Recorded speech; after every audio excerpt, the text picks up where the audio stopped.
Thank you. Thank you very much, everybody. Sorry to keep you waiting. Complicated business. Complicated. Thank you very much.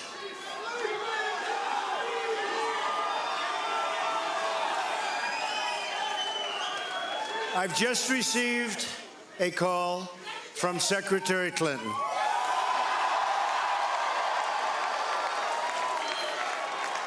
She congratulated us, it's about us, on our victory. And I congratulated her and her family on a very, very hard-fought campaign. I mean, she fought very hard.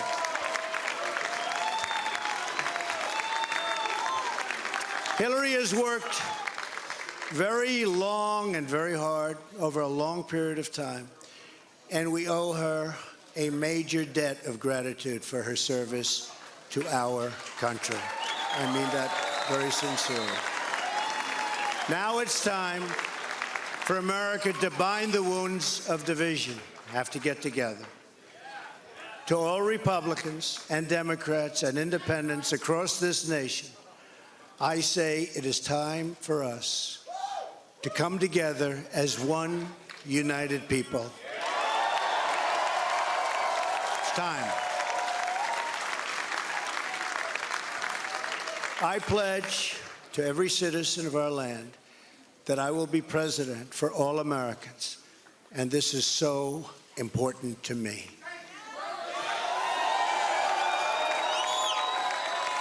For those who have chosen not to support me in the past, of which there were a few people,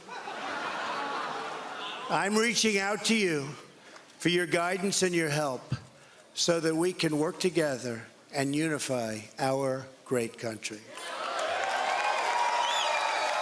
As I've said from the beginning, ours was not a campaign, but rather an incredible and great movement made up of millions of hardworking men and women who love their country and want a better, brighter future for themselves and for their family. It's a movement comprised of Americans from all races, religions, backgrounds, and beliefs who want and expect our government to serve the people, and serve the people it will.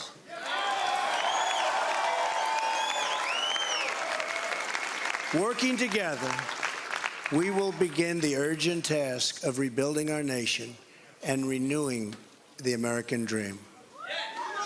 I've spent my entire life in business looking at the untapped potential in projects and in people all over the world. That is now what I want to do for our country. Tremendous potential. I've gotten to know our country so well. Tremendous potential. It's going to be a beautiful thing. Every single American will have the opportunity to realize his or her fullest potential. The forgotten men and women of our country will be forgotten no longer.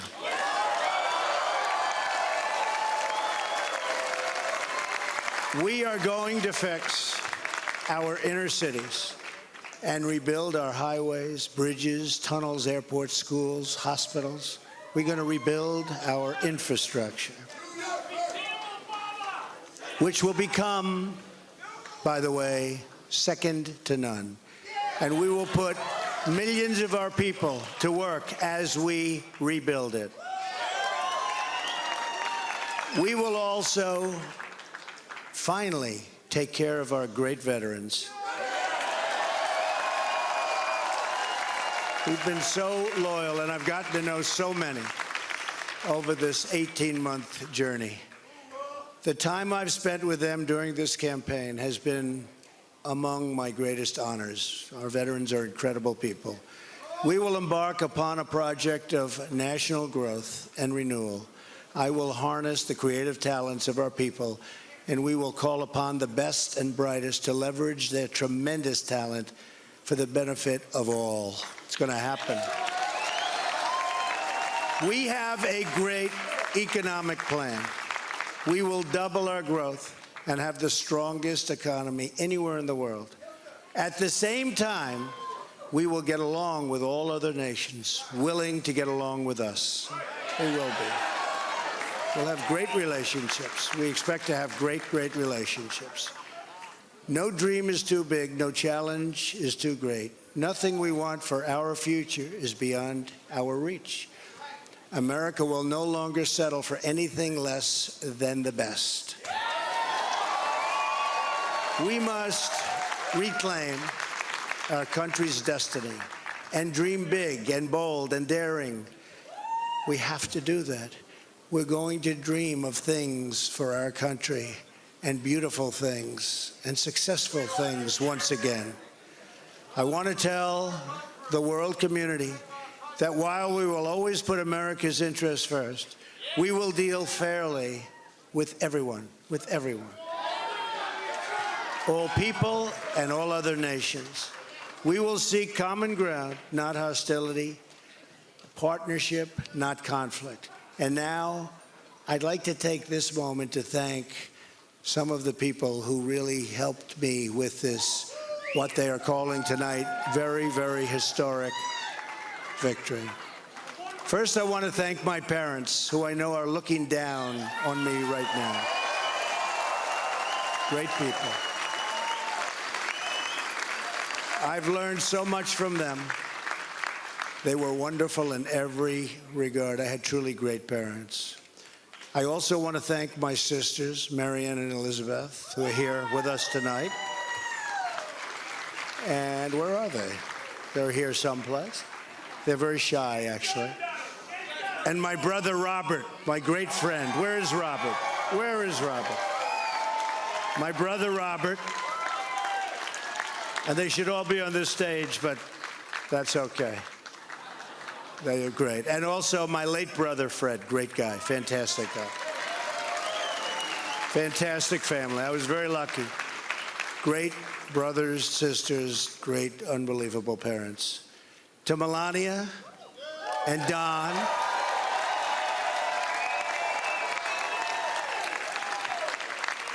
and Ivanka, and Eric, and Tiffany, and Barron. I love you and I thank you, and especially for putting up with all of those hours. This was tough. This was tough. This political stuff is nasty and it's tough. So I want to thank my family very much. Really fantastic. Thank you all. Thank you all. And Lara, unbelievable job. Unbelievable. Vanessa, thank you. Thank you very much. What a great group. You've all given me such incredible support, and I will tell you that we have a large group of people. You know, they kept saying we have a small staff. Not so small. Look at all the people that we have. Look at all of these people. And Kellyanne, and Chris, and Rudy, and Steve, and David. We have got tremendously talented people up here, and I want to tell you, it's been very, very special. I want to give a very special thanks to our former mayor, Rudy Giuliani. Unbelievable. Unbelievable. He traveled with us and he went through meetings. And see that Rudy never changes. Where's Rudy? Where is he? Rudy. Governor Chris Christie, folks, was unbelievable.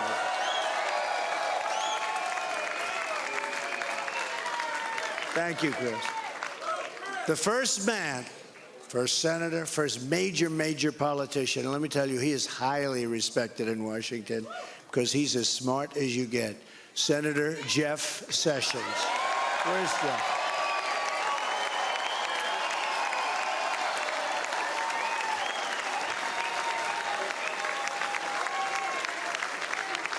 Great man. Another great man, very tough competitor. He was not easy. He was not easy. Who is that? Is that the mayor that showed up? that Rudy? Oh, Rudy got up here.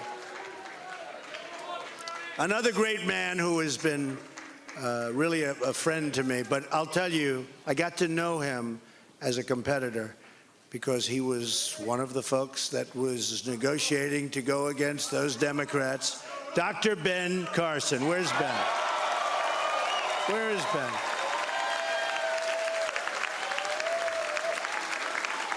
And by the way, Mike Huckabee is here someplace, and he is fantastic.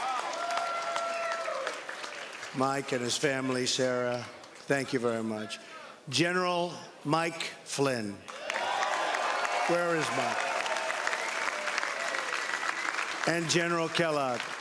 We have over 200 generals and admirals that have endorsed our campaign. And they're special people, and it's really an honor. We have 22 Congressional Medal of Honor recipients. We have just tremendous people. A very special person who believed me, and, you know, I'd read reports that I wasn't getting along with him. I never had a bad second with him. He's an unbelievable star. He is, that's right, how did you possibly guess?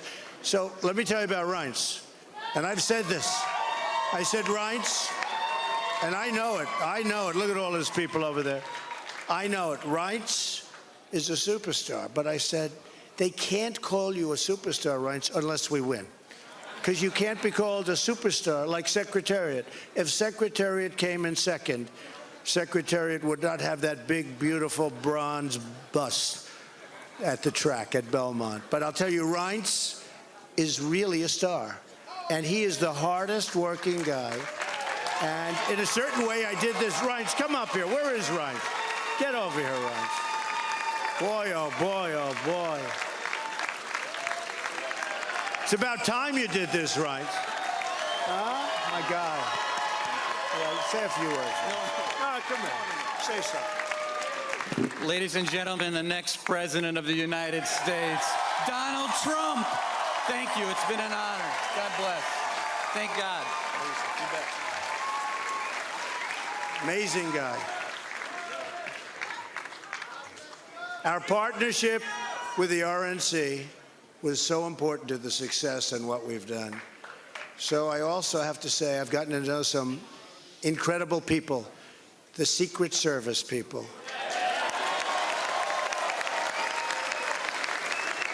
They're tough, and they're smart, and they're sharp, and I don't want to mess around with them, I can tell you. And when I want to go and wave to a big group of people and they rip me down and put me back down in the seat. But they are fantastic people, so I want to thank the Secret Service.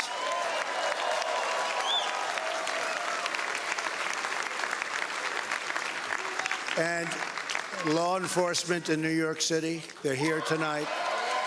These are spectacular people, sometimes underappreciated, unfortunately. But we appreciate them. We know what they go through. So it's been what they call a historic event. But to be really historic, we have to do a great job. And I promise you that I will not let you down. We will do a great job. We will do a great job. I look very much forward to being your president. And hopefully at the end of 2 years or 3 years or 4 years or maybe even 8 years,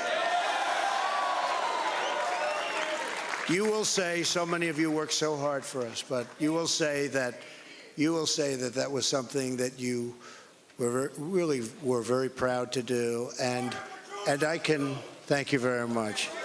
And I can only say that while the campaign is over, our work on this movement is now really just beginning. We're going to get to work immediately for the American people. And we're going to be doing a job that hopefully you'll be so proud of your president. You'll be so proud. Again, it's my honor. It was an amazing evening. It's been an amazing 2-year period. And I love this country. Thank you. Thank you very much. Thank you to Mike Pence. Thank you, everybody.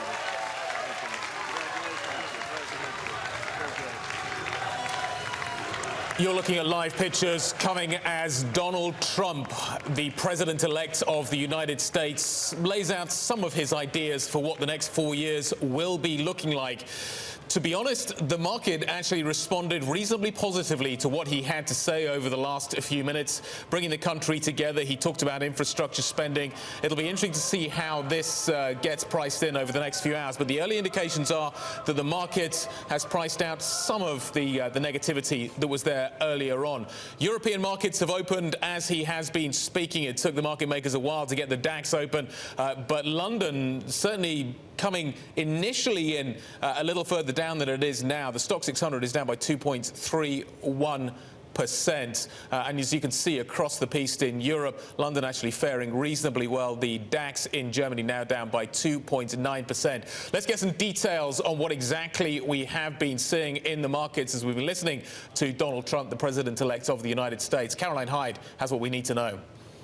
Guy Johnson, they've been saying that potentially this is as big as Brexit, but the markets don't think this is as big as Brexit. Let's shine a light on the Stock 600. This shows you the regional breakdown as we look at it on the Stock 600. The benchmark here in Europe down by 2 percentage points. Now, cast your mind back to June the 24th when we saw the Euro Stoxx 50 fall 8%. You saw the Stock 600 fall 7%.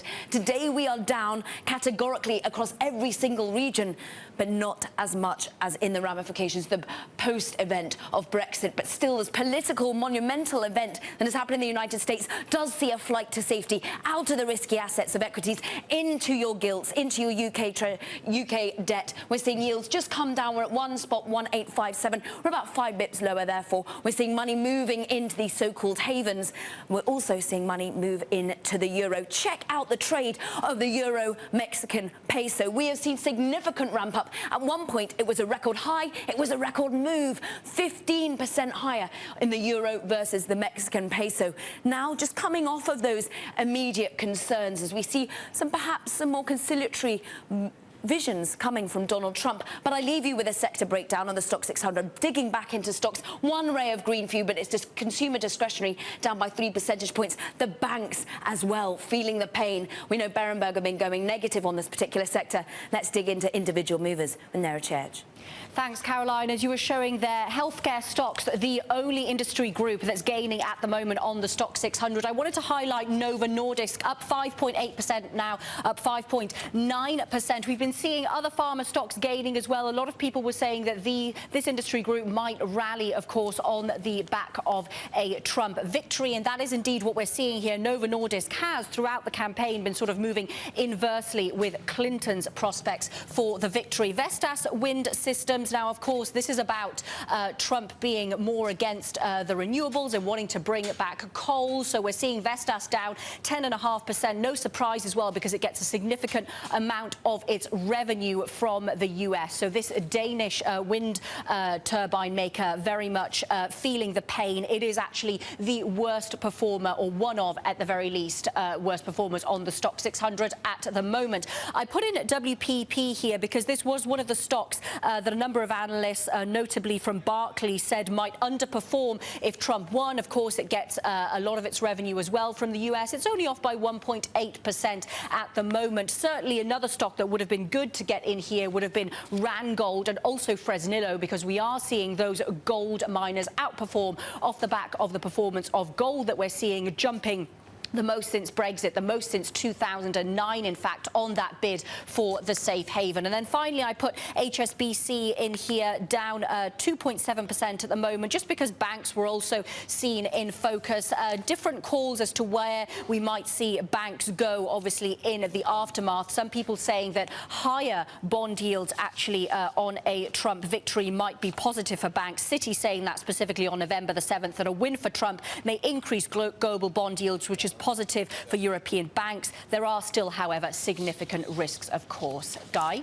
No, thank you very much indeed. Bob Janju is still with us to debate and discuss exactly what the implications of a Donald Trump presidency actually mean for the financial markets. Bob, the market heard something in that speech that it liked. What was it?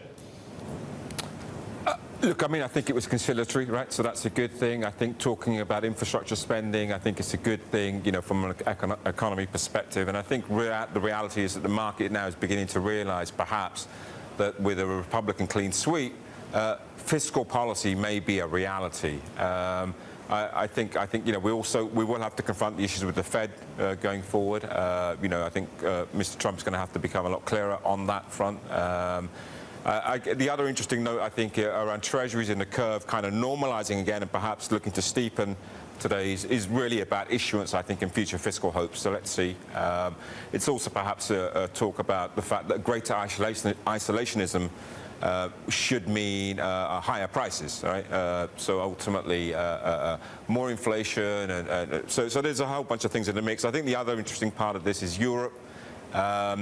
We can talk about the short-term reaction, but I think what's very clear in the longer run for next year is you have 5 critical referendum/elections in Europe, and now I think we are beginning to learn that the polls always underreport the extremist nationalist candidate. We saw that in the UK referendum. We saw that in the UK election, the Brexit referendum in the UK general election.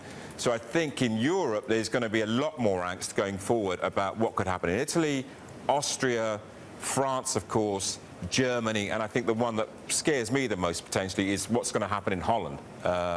So I think in that context, the whole Brexit debate is going to be interesting. And I mentioned this before, but I'll throw it in again. NATO becomes a key issue here. With the US less willing to write a blank check for NATO, NATO's other resources are going to be exposed. And the reality is for NATO that ex the UK and potentially France, there's not an awful lot of military credibility there. So I think this is all going to be in the mix on the Brexit debate as well. So I think it's not just a US story, it's a global story. The other thing to highlight is the European market reaction has been relatively muted. Asian market reaction has been a lot bigger. I think this really tells you much more about the Asia-Pacific, US-Asia relationships going forward and how they're going to play out. I'm very keen to hear from China and the next moves there. So let's see. Bob Jandua, Senior Independent Client Advisor at Nomura. Great to have you with us on the programme. Thank you very much. Really interesting moves in the bond market. I've got to say, Guy, the acceptance speech from Donald Trump just then, putting infrastructure at the epicentre of it. And then we saw the Treasury market start to adjust. 10-year yields were lower, much lower, now pretty much unchanged on the day. And what you see at the front end of the curve is a pricing out maybe of the prospect of a Fed hike in December. But at the long end, an aggressive sell-off right now with 30-year yields up about 9 basis points. As the curve steep now, does that continue? And do we actually get the infrastructure spending that he put on the campaign trail? Does it actually become reality? I'm not sure we can take my terminal here, but we can bring it up if we can and talk about what exactly in terms of the pricing. You see what's happening with the US 10-year, as John's talking about. Over the last few hours, we've priced out significant sort of implications for the Fed as we're looking at only a 51% probability of a Fed hike now. The question is kind of how does it work with a cut? Do we need to start pricing that in? So many things that we need to be thinking about. Guy, here's the question I want to ask is how on earth does the Fed communicate not hiking interest rates in December when the data's unlikely to change between now? So that's what we learned from Brexit, wasn't it? That the data won't change. But I think that you could argue in a slightly Churchillian way that the facts have changed. And when events change, maybe you need to start changing your view of the world as well. So maybe that's something that the Fed will communicate and will have to get out there. Let's head over to the trading floor over at Barclays headquarters in London, where William Hobbs, Head of Investment Strategy for Europe at Barclays, is standing by. William, we're going to put that question to you quite simply. They tell us that the politics don't matter. In December, then, how do they not hike interest rates? It's a great question. And I think that's one of the things that we've got to consider at the moment. It may well be that rates are pushed back into next year. The interesting thing is it's going to be quite a long time before you actually set the administration up. You know, you've got to hire about 4,000 people. You've got to run some of those through Senate approval. You've got to run all of those through security approval. You know, most administrations, if you look over the last couple of decades, they haven't really got going until the second quarter. So in reality, is the Fed going to be in limbo till then? Especially, you know, if wages continue to pick up and inflation continues to normalize, as has been happening, and the business surveys remain okay, then it's going to be quite a funny decision, to be honest. And to some, the Fed already looks a little bit behind the curve anyway.